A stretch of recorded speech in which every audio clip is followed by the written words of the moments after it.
The day the aliens came changed everything for Earth. It was a sunny Tuesday when the big ship appeared in the sky above Seoul. At first, people thought it was a strange cloud. Then they thought it was a joke. By evening, when the ship still hung, there, glowing against the darkness, everyone knew the truth. Humans were not alone anymore. Dr. Jun Kim stood on the landing pad built in just 3 days. His hands shook as he gripped his tablet. As head of Korea's space research team, the government had picked him to meet the visitors. He wished they had chosen someone else. "They're coming down," said Mina, his assistant. Her voice was steady, but June saw fear in her eyes. The ship sent down a smaller craft. It made no sound as it landed on the pad. The metal was smooth and dark like oil on water. For a long moment nothing happened. Then, with a soft hiss, a door opened. The alien that stepped out was tall, much taller than any human. It had a hard outer shell that looked like black glass. Its 4 arms moved with strange grace. Its head had no face, just a smooth curve with 3 glowing spots that might have been eyes. "That's not what I expected," whispered Han, one of the younger scientists. More aliens followed the first one out. They moved with the careful steps of people who felt too heavy. Earth's gravity, June guessed, was stronger than what they were used to. The lead alien wore something around its neck. The device lit up and a voice came out, flat but clear. "We are the Galatians. We have watched your world for some time. We come in peace to learn and to teach." June stepped forward on shaky legs. He had practiced a speech, but now the words left him. He managed only, "Welcome to Earth." The alien's head tilted. The translator made an odd sound, something like laughter, but not quite right. "So small," said the alien. "So soft. We had heard humans were fragile beings. Now we see it as true."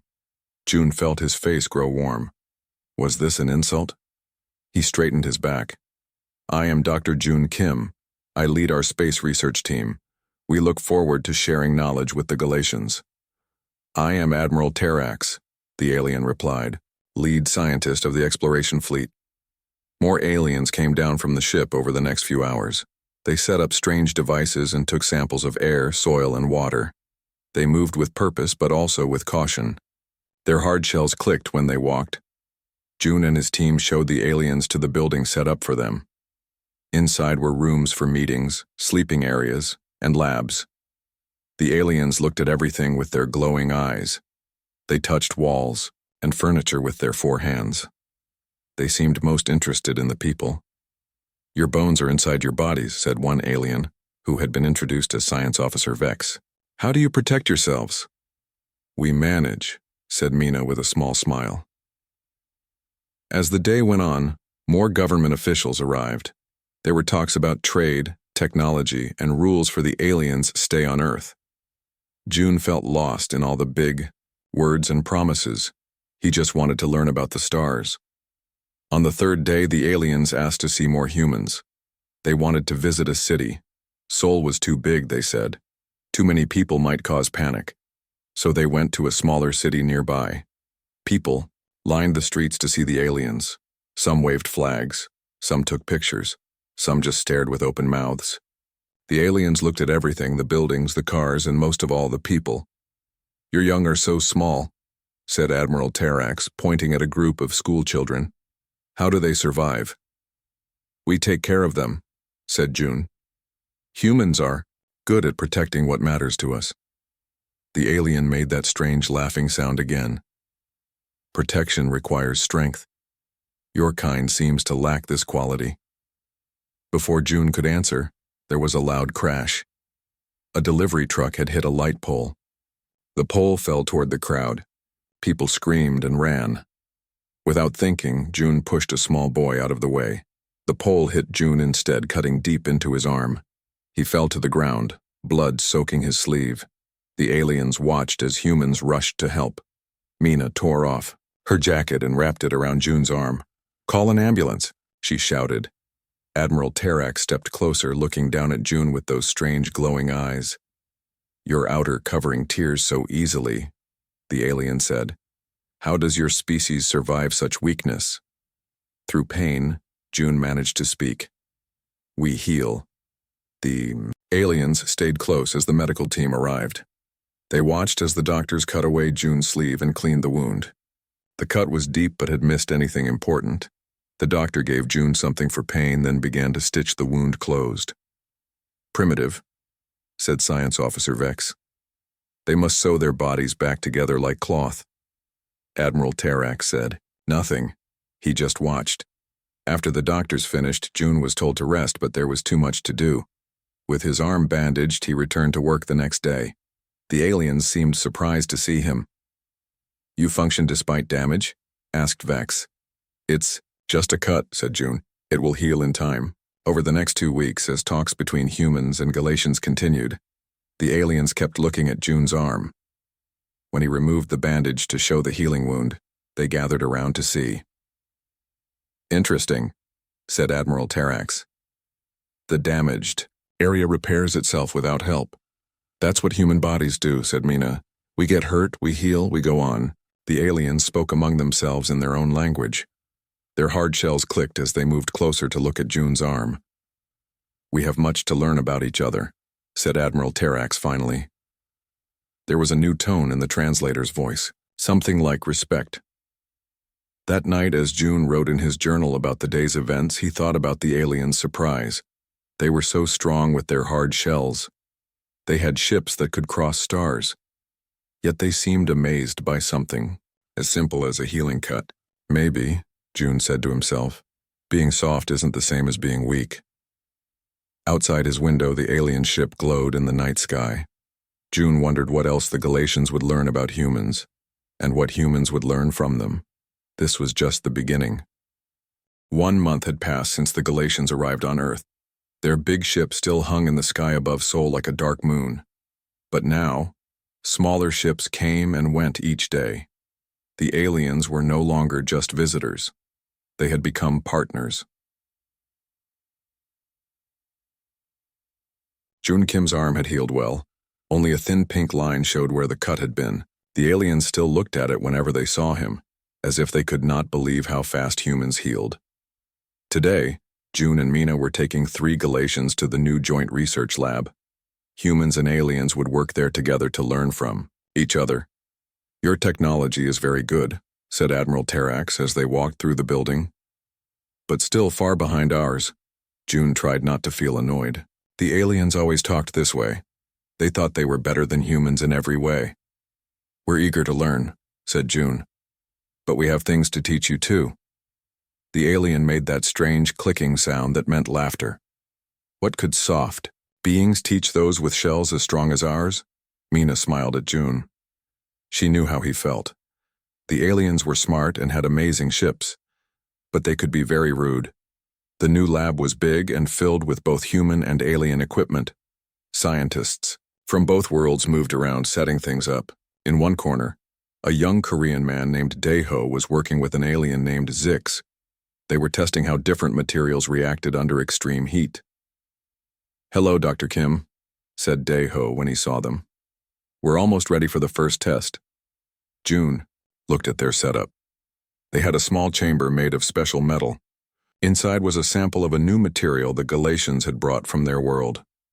"Be careful," said June. "We don't know how Earth's atmosphere might affect their materials." Daeho nodded. "We've checked everything twice." Admiral Terax went closer to watch.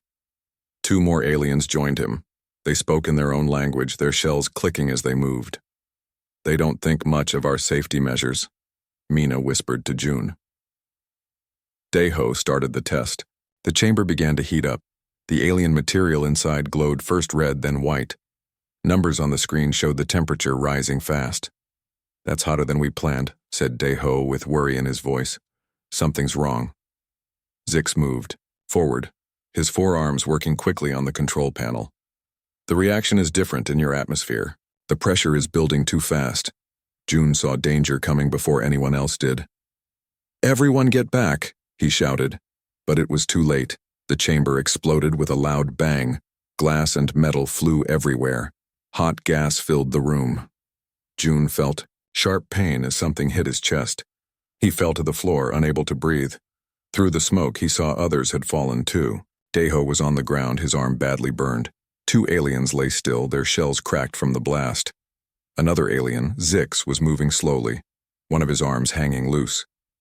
Alarms rang through the building. People rushed in to help.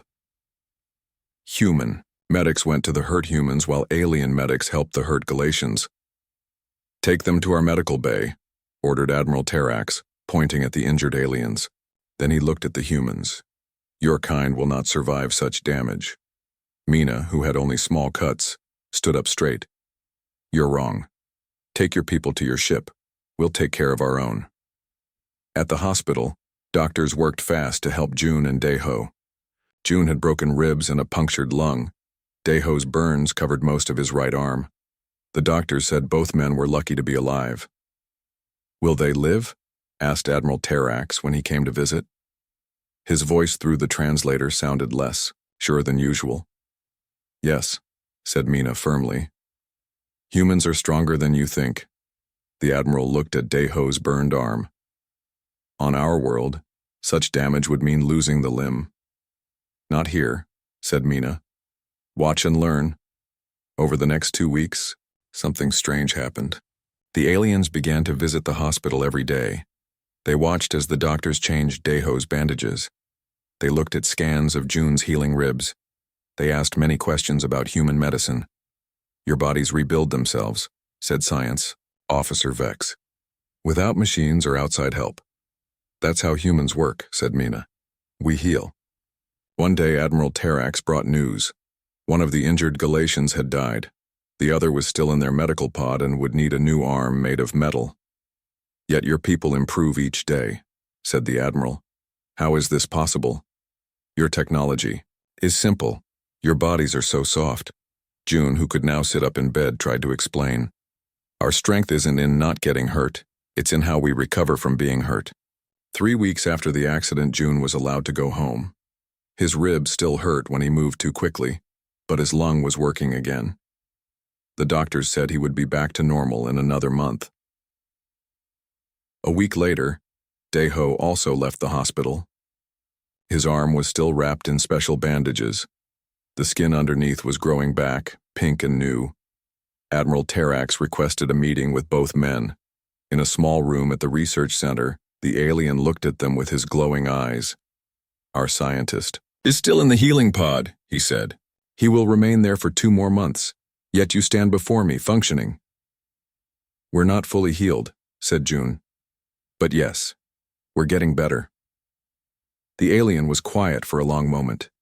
Then he said, "We have made a mistake in our understanding of humans. We saw your soft bodies and thought you were weak. We did not see what was beneath." Deho smiled. "Looks can be deceiving." "Indeed," said the Admiral. "My people wish to learn more about human healing. Would you permit our medical team to study your recovery?" June looked at Deho, who nodded. "Yes," said June. "Knowledge should be shared." As they left the meeting, Mina was waiting outside. "How did it go?" she asked. "I think the Galatians are finally starting to respect us," said June. Mina laughed. "It only took nearly dying to convince them." That night, as June looked out his window at the alien ship in the sky, he felt something had changed. The Galatians had come to Earth thinking they were superior in every way. Now they were beginning to see that strength came in different forms. And this, June thought, was just the beginning of what humans and Galatians could learn from each other. 3 months had passed since the lab accident. Things had changed between humans and Galatians. The aliens no longer spoke of humans as weak. They watched and learned. Some even seemed to admire how humans lived. Dr. June Kim was fully healed, now. Deho's arm still had pink scars, but he could use it normally again. The Joint Research Center was rebuilt with better safety measures this time. Today was a big day. A team of human doctors was going to visit the Galatian ship to share knowledge about healing. June, Mina, and 5 medical experts waited at the landing pad for the shuttle. "Do you think they'll ever stop staring at us like we're strange animals?" asked Mina. June smiled.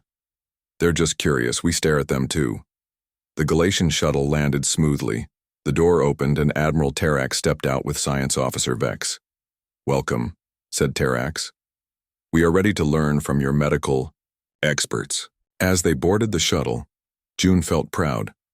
The Galatians had the most advanced technology humans had ever seen, yet they wanted to learn from Earth's doctors. This was real progress. The ride up to the big ship was quick and smooth. Through the window, June could see Earth below, blue and beautiful. The Galatian ship was huge up close, like a floating city. "Your first time in space, Dr. Kim?" asked Admiral Terax. "Yes," said June. "It's amazing." The shuttle docked with the main ship. The humans followed the aliens through long corridors with curved walls. Everything was made of the same dark, smooth material as the outside of the ship.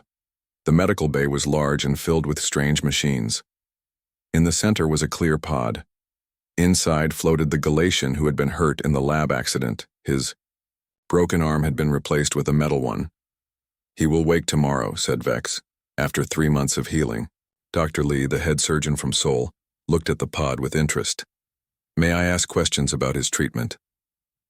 "That is why you are here," said Terax, "to exchange knowledge." For the next few hours, the human doctors and Galatian healers talked.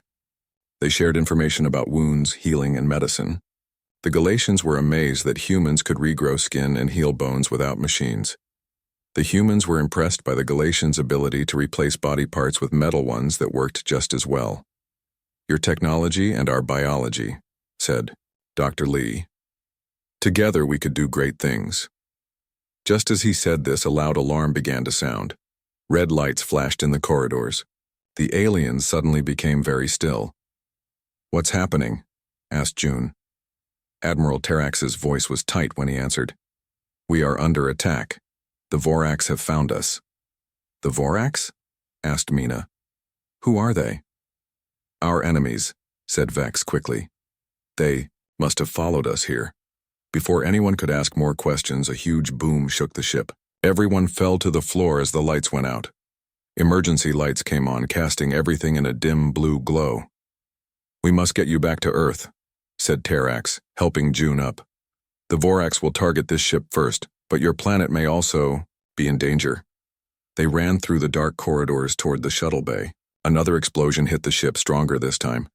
Part of the ceiling collapsed, blocking their path. "This way," said Vex, leading them down a different hall. As they ran, June saw through a window that another ship was near them now.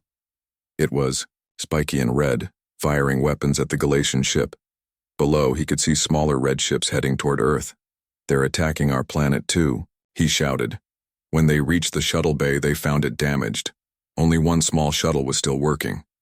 "It cannot hold all of us," said Terax. "Some must stay." "I'll stay," said June quickly. "Mina, go with the doctors. Tell Earth what's happening." Mina looked like she wanted to argue, but there was no time. The doctors boarded the small shuttle with Vex to pilot it.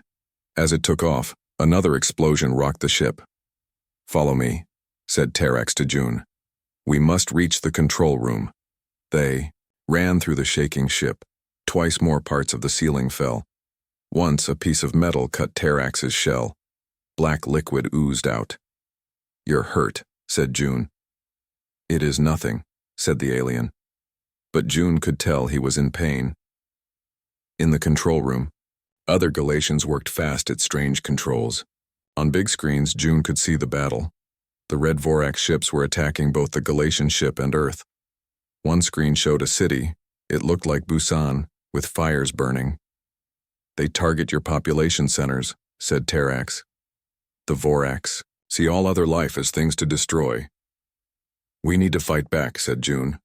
"How can I help?" Terax looked at him for a long moment. "You wish to help us? Even as your own world is attacked?" "We're in this together now," said June. "Earth or your ship, we need to stop them." The alien nodded. "We have smaller fighter ships, but our pilots are needed here on the main ship." "Can fly," said June. He didn't know if he could really fly an alien ship, but he had to try. Terax led him to a room filled with small ships. They looked like silver teardrops with wings.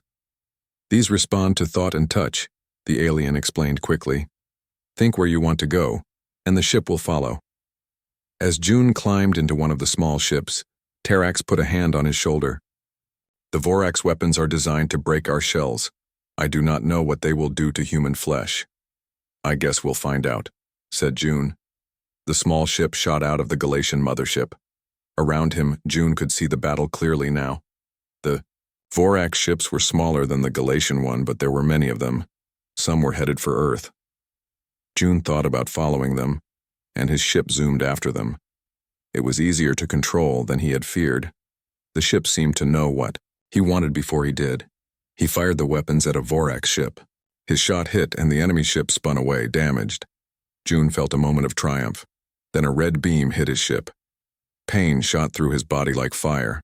The small ship spun out of control, headed for Earth. June could see the ground coming up fast. He was going to crash.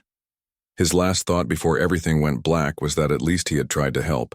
When June opened his eyes again, he was surprised to be alive. He was lying in a field. His ship had crashed nearby, smoking. Every part of his body hurt. He could tell his leg was broken, and something was wrong with his chest again. A shadow fell over him. He looked up to see a Vorax standing there. Up close, they looked nothing like the Galatians. Where the Galatians had smooth shells, the Vorax had spikes. Where the Galatians had 4 arms, the Vorax had 6 thin ones ending in sharp points. The alien raised one of those points, ready to stab down at June. Then a blast hit the Vorax from the side. It fell dead next to June. Admiral Terax stood there, holding a weapon. His shell was cracked in many places, but he was still fighting. Can you move? The alien asked. I think my leg is broken, said June. But I'm alive. Terax helped him up. The battle continues. The Vorax attack your cities and our ship. But together, we may yet win. As they limped toward a human military base visible in the distance, June realized something. The Galatians and humans were no longer just research partners. Now they were allies in war, and they would need all their strength. The Galatians' hard shells and the humans' ability to heal to survive what was coming. June woke up in a military hospital. His body hurt all over. He tried to move but stopped when pain shot through his leg. Looking down, he saw his leg was in a cast. His chest was wrapped in bandages. You're awake, said a voice. Mina sat in a chair next to his bed. She looked tired, with dark circles under her eyes. How long was I out? Asked June, his voice rough. 3 days, said Mina. The doctors weren't sure you would make it. You had a broken leg, 4 broken ribs, and internal bleeding. June tried to sit up. The Vorax, the attack? Still happening, said Mina. But we're fighting back. The Galatians gave us some of their weapons. Our militaries are working together now. A nurse came in to check on June. She seemed surprised to see him awake and talking. Dr. Kim, you should rest, she said. Your body has been through a lot. I need to help, said June. What's happening with the research center? Are they working on ways to fight the Vorax? Mina nodded. Yes. And there's something else. Admiral Terax has been asking to see you as soon as you woke up. As if on cue, the door opened. Admiral Terax walked in. His shell was patched in several places where it had been damaged. One of his forearms was in some kind of brace. Dr. Kim, said the alien, it is good to see you conscious. Same to you, said June. Thank you for saving me from that Vorax. The alien made a gesture with his good arms. You risked your life to help us. We are allies now. A human general came in behind Terax. He looked serious. Dr. Kim, I'm General Park. I need to talk to you about what happened when you were shot down by the Vorax. June tried to remember. I crashed. I was hurt. A Vorax was going to kill me, but Admiral Terax saved me. The general and the alien shared a look. There's more, said General Park. The Vorax weapon hit you directly. It was designed to shatter the Galatians' shells, but it affected you differently. What do you mean? Asked June. Admiral Terax stepped forward. The weapon breaks the bonds in our shell material. In human flesh, it seems to cause rapid cell damage. By our understanding, you should not have survived. June looked down at his body. But I did. Yes, said Terax. And in 3 days your internal bleeding has stopped. Your broken bones are already starting to mend. The nurse added, It's remarkable. I've never seen healing this fast, even with our best treatments. June didn't understand why everyone was looking at him like he was special. Humans just heal, he said. You've seen that before. Not like this, said General Park. The Vorax weapon should have killed you instantly. Instead, it seems to have triggered some kind of accelerated healing response. Mina reached for a tablet and showed June some scans. Look at these. They show your cells before and after the Vorax attack. Your cells are replacing themselves at 10 times the normal rate. June stared at the images. The difference was clear even to his untrained eye. We need to understand this, said Admiral Terax. It could be the key to defeating the Vorax. Over the next week, as June recovered with amazing speed, the research center became a hub of activity. Human and Galatian scientists worked together, studying June's blood and tissue samples. They tested other humans too, exposing small skin samples to weak versions of the Vorax weapon. Deho, whose arm was now fully healed except for some scars, led one of the research teams. It happens in all humans, he told June during a visit. When our cells are damaged by the Vorax weapon, they don't just die like the Galatian shells. They fight back. They rebuild faster. But why? Asked June. What makes us different? Mina, who had rarely left June's side during his recovery, had a theory. Think about it. Humans evolved on a dangerous planet. We've faced diseases, injuries, and poisons for thousands of years. Our bodies learned to adapt and heal. Admiral Terax came to visit June every day. Today, he brought Science Officer Vex with him. We have discovered something important, said Terax. The way human cells regenerate is unlike anything we have seen in the galaxy. Vex showed June a hologram of human cells. Your cells contain special repair mechanisms that activate when damaged. The worse the damage, the faster they work. Our people lack this ability. We evolved with hard shells for protection, but once damaged, we heal very slowly. June was finally allowed to leave his bed. His leg cast was replaced with a walking boot. The doctors were amazed at how quickly his bones were mending. General Park organized a meeting at the research center. Military leaders from many Earth countries attended, along with Galatian commanders. June was asked to speak. Standing at the front of the room, still using a crutch for his healing leg, June felt nervous. But this was important. The Vorax think they can defeat us because their weapons break the Galatians' shells. They didn't.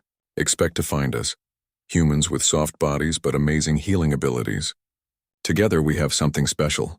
The Galatian strength and our recovery. Deho took over showing the results of their research. We found a way to use human stem cells to create a treatment that helps Galatians heal faster. And the Galatians have shared technology that can speed up human healing even more. General Park stood up. We're combining our military forces too. Human soldiers are being equipped with Galatian armor. Galatian fighters are receiving human medical treatments to improve healing. Admiral Terax addressed the room. When the Vorax attacked, they expected to find a weak planet and a damaged Galatian ship. Instead, they found two species working together, making each other stronger. Scientists, both human and alien, presented plans for new weapons and defenses based on their combined knowledge. June felt proud as he watched. 2 months ago, the Galatians had laughed at humans for being fragile. Now they saw the truth. Humans weren't fragile at all. They just showed their strength in a different way. Later, as June stood at a window watching human and Galatian ships flying together to defend Earth, Admiral Terax joined him. My people had a saying, said the alien. The strongest shell never breaks. But now we are learning a new wisdom from humans.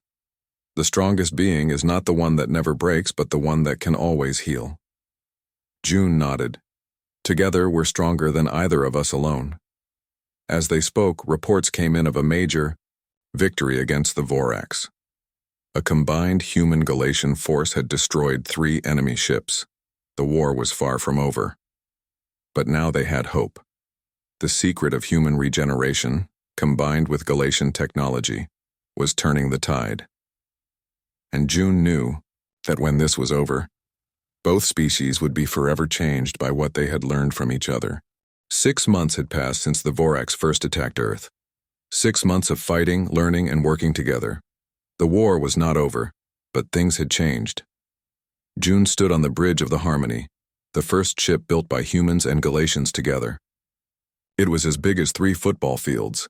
Its hull was made of special metal mixed with compounds based on human cell structures. If damaged, the ship could repair parts of itself. "Ready for the final test?" asked Admiral Terrax, who stood beside. June nodded. His leg had fully healed 3 months ago. Not even a limp remained. "Let's do it." Mina, now the head of the human science team, pressed some buttons on a control panel. Firing test beam now. A small beam of light shot from a testing device and hit the ship's hull. It was a weak version of the Voraks weapon. In the past, such a beam would have cracked Galatian material or badly damaged human flesh. The hull glowed, red where the beam hit. Then, like skin healing a cut, the material closed up and became solid again. "It works," said June, smiling. "The ship can heal itself." Admiral Terrax made the clicking sound that June now knew was Galatian laughter. But it was no longer mocking, it was happy. "Together we have created something new," said the alien. "Neither human nor Galatian, but better than both." The past 6 months had seen many changes. After June's strange healing, scientists had studied how human cells repaired themselves. They found ways to use this knowledge to help the Galatians heal faster. At the same time, Galatian technology had improved human medicine. Daeho had led a team that created special bandages using Galatian materials. These bandages, now used in hospitals around the world, helped wounds heal twice as fast. Mina had worked with Science Officer Vex to make new armor for human soldiers, light but strong, based on the Galatian shell structure. But the biggest change was in how the two species saw each other. No longer did the Galatians think humans were weak because they had soft bodies. No longer did humans fear the aliens with their hard shells and advanced technology. Now they were partners, friends, allies. "Admiral Dr. Kim, we're getting a message from the defense fleet," said a young human officer. "The Voraks are sending another attack force. They'll reach Earth in 3 days." June and Terrax shared a look. "This could be the biggest battle yet. Send." "Word to all ships," said Terrax. "It is time to test our new weapons and defenses." The next 3 days were busy as ships from both Earth and the Galatian fleet prepared for battle. The Harmony would lead the defense, carrying both human and Galatian fighters. On the morning of the battle, June found Admiral Terrax in the observation room, looking out at the stars. "Thinking about home?" asked June. "Yes," said the alien. "My world is far from here. We came to Earth by accident, following strange signals. We did not expect to find friends." "I'm glad you did," said June. "Without the Galatians, we wouldn't have been ready for the Voraks." Terrax turned to face him. "Without humans, we would not have learned that there are many kinds of strength. My people valued only hard shells and strong weapons. You taught us that healing and adapting are just as important." The alarm sounded. The Vorax ships had been spotted approaching Earth faster than expected. On the bridge of the Harmony, human and Galatian officers worked side by side. Screens showed the Vorax fleet, 20 large ships and many smaller ones. "They've brought more ships than last time," said Mina, looking worried. "But we are stronger now too," said Terrax. June looked at the human general who stood nearby. "Are the ground defenses ready?" The general nodded. "Every major city has shields now, thanks to Galatian technology. And our soldiers have the new healing, treatments, and armor." The first shots from the Vorax ships came fast. Red beams hit the Harmony's hull, trying to break it apart. But the new material held strong, repairing itself where it was damaged. "Fire the pulse cannons," ordered Admiral Terrax. The Harmony shot back with weapons that combined Galatian energy technology and human biological science. The beams hit 3 Vorax ships, causing them to break apart. The battle was fierce. Ships from both sides took damage, but the combined human Galatian fleet held strong. Their ships could take more hits before breaking. Their weapons were more effective. "Admiral," called a Galatian officer, "the Vorax mothership is sending a message." On the main screen, a Vorax appeared. It looked angry, its spiky body tensed. "You fight with humans now, Terax?" the Vorax leader hissed. "Has your proud race fallen so far?" "We fight with humans because we have learned from them," replied Terax. "Together we are stronger than either of us alone." The Vorax leader made a harsh sound. "Humans are soft and weak, they will fall easily." June stepped forward. "You're wrong. What you see as weakness is our strength. We heal, we adapt, we survive." "Pretty words," said the Vorax, "but they will not save you." The Vorax ships attacked again, focusing all their fire on the Harmony. The ship shook with each hit. "Hull damage at 20%, reported an officer. "But repair systems are working. Damage reducing to 15%, 10%. "They don't understand what they're fighting," said June. "They think if they hurt us enough, we'll give up. They don't realize that humans have always grown stronger through hardship." The battle raged for hours. The Harmony led the fleet in a bold attack, breaking through the Vorax line. 2 more enemy ships fell, then 3 more. Finally, the Vorax mothership turned and fled, its remaining ships following. "They're retreating," shouted Mina. Cheers filled the bridge. Humans hugged each other. Galatians clicked their arms together in their version of celebration. June found himself standing next to Admiral Terax as they watched the enemy ships disappear from the screens. "Do you think they'll come back?" asked June. "Perhaps," said Terax. "But next time, we'll be even stronger. The new ships we're building together will be better, and we continue to learn from each other." In the weeks that followed, the alliance between humans and Galatians grew even closer. Work began on more ships like the Harmony. Plans were made for trading technology and knowledge. 1 year after the Galatians first arrived on Earth, a ceremony was held to mark the official alliance between the two worlds. June, now the human ambassador to the Galatians, stood on a stage with Admiral Terax. "When we first met," said June to the crowd, "the Galatians thought humans were fragile because our bodies are soft. We thought the Galatians were cold because their bodies are hard. We were both wrong." Admiral Terax spoke next. "True strength is not in never breaking. It is in how we heal, how we learn, and how we grow. Together, humans and Galatians have become something new, something better." As the ceremony ended, June looked up at the stars. The Vorax were still out there. Other dangers might come too, but he wasn't worried. Humans had survived on Earth for thousands of years by healing, adapting, and working together. Now, with their new allies, they would do the same among the stars. And any enemy who thought humans were fragile would learn the truth. Sometimes the ability to heal is the greatest strength of all.